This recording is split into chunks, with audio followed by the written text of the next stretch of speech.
There are places inside us that language cannot easily reach. Places where grief sleeps beneath the surface for years. Places where tenderness waits quietly beneath exhaustion. And places where the body remembers what the mind learned to survive by forgetting. Last Sunday, in a right circle titled The Right Ocean Within You, we entered those waters together. As the participants moved into intuitive writing, I began conducting the energetic healing work in the background through my own healing methods, therefore connecting into the shared field of the circle and working directly with the emotional and energetic patterns emerging beneath the surface. And as that healing unfolded, the subconscious translated itself symbolically. The energetic movements became imagery, the emotional shifts became landscapes, and the healing itself became a living story. The participants may have experienced those movements through sensations, emotions, memories, tears, nervous system shifts, or through what arrives onto the page during the writing. But what you are about to hear is my symbolic witnessing of that process, a translation of the healing as it revealed itself through archetypes, visions, emotional currents, and subconscious imagery unfolding inside the shared field. And somewhere beneath the surface, something ancient began to move.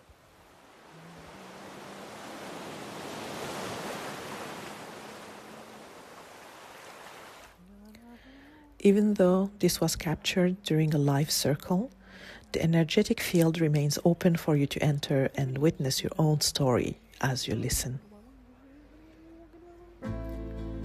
The ocean appeared first as an invitation, moonlight resting softly across dark water, a shoreline suspended between words, the feeling of standing at the edge of ourselves.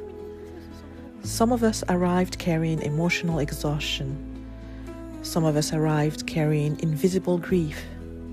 And some of us arrived carrying questions without language. And still, the waters welcomed us. The body often speaks in tides, in tightening, in holding, in waves that return long after a moment has passed. And beneath the noise of ordinary life, another rhythm waited patiently beneath us. The rhythm of breath, of emotion, of memory, of truth. Slowly we softened, the analytical mind loosened its grip, and the ocean began opening its doors. I arrive, I soften, I listen. As the circle deepened, the waters changed.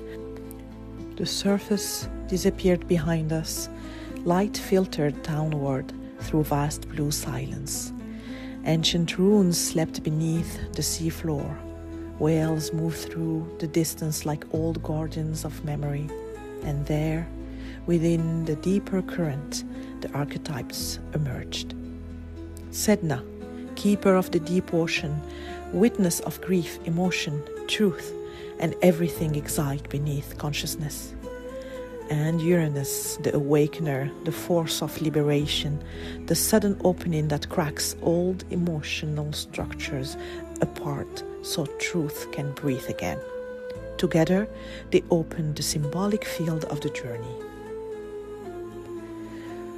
We entered the waters, we allowed ourselves to soften, to become water, and together we descended beneath the surface, into intuition, into forgotten feeling, into emotional landscapes untouched for years.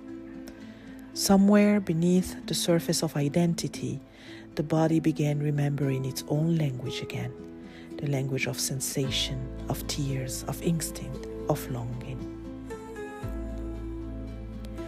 The deeper waters carried another kind of silence, a heavier silence, an older silence. This was the place where inherited grief lived quietly beneath daily life, where exhaustion hid beneath functioning, where old emotional stories waited beneath composure. The ocean floor became a subconscious landscape, broken temples, sleeping statues, forgotten chambers hidden beneath layers of sediment. And within those depths, we encountered part of ourselves we had not fully seen before. The tired self, the hidden self, the grieving self, the self that learned to stay emotionally underwater in order to survive. At the bottom of the ocean, we discovered something important. The subconscious does not only contain pain. There were buried treasures, forgotten gifts, creativity, wisdom, lost pieces of self waiting quietly beneath survival. But there were also darker buried spaces, heavy chests, chains, boulders, emotional weight carried for far too long. The journey became one of both release and remembrance.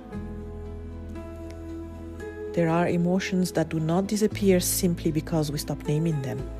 Sometimes they remain in the body like submerged cities, waiting, breathing quietly beneath the surface. The waters did not rush us. The ocean simply witnessed, and slowly the hidden began rising toward the light. Then came the excavation. The symbolic field shifted.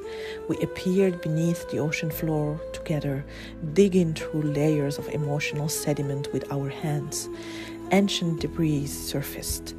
Broken masks, forgotten relics, submerged memories, fear hardened into stone.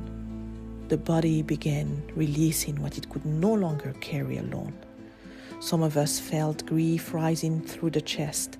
Some of us felt waves moving through the spine, and some of us felt unexpected peace arriving where tension once lived. At one point, Sedna began collecting our tears, not rejecting them, not hiding them, holding them with care, honoring what had been carried alone for too long. Then the beings of the waters helped us push old burdens into the violet flame, chains, ropes, ancient emotional weight, and the flame transformed what the body was finally ready to release. The waters became cleansing currents, not violent, not overwhelming, but steady, compassionate, ancient, like the ocean itself was helping loosen emotional weight from the nervous system. And beneath the excavation, light waited, even in the deepest places, especially there.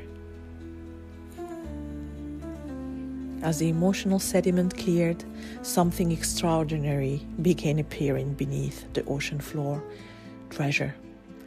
Pearls glowing beneath darkness, golden chambers hidden beneath ruins, forgotten gifts untouched by pain.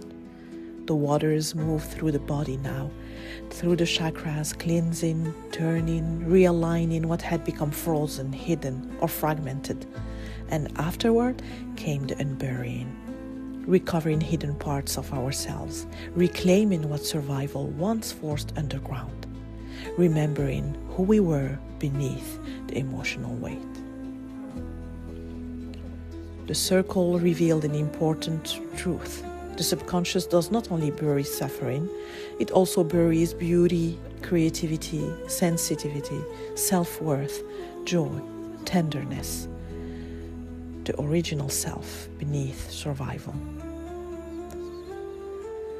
One by one, we began recovering parts of ourselves that had waited quietly beneath years of emotional armor. The ocean transformed from a place of descent into a place of remembrance, and the waters glowed differently now, warmer, lighter, alive. What once felt lost had simply been hidden beneath the surface, waiting to be found again. Eventually, the waters carried us upward. A portal appeared before us, and together we pushed toward the surface, toward sunlight, warmth, breath, life, the feeling of breathing differently, lighter, softer, more connected to ourselves. The ocean remained within us after the journey ended, as emotional spaciousness, as tenderness, as truth moving more freely through the body. And somewhere during the descent, our relationship with feeling itself had changed. Emotion no longer appeared as something dangerous to avoid. It became movement, it became current, it became life. And rising from the water was never about becoming someone new. It was about returning to someone ancient, someone real, someone who had always existed beneath the noise, beneath the pressure, beneath the survivor patterns, emerging from the depths, glowing, renewed. I rise, I shine, I live.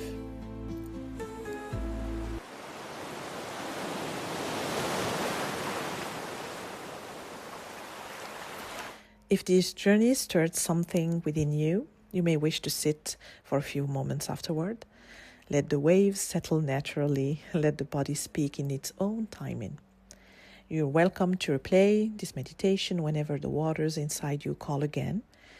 And if these healing journeys resonate with you, you're welcome to subscribe and join future Right Circle. So until next time, listen, write, and heal. May the ocean with you remain alive. May what is true continue rising toward and shining to the light.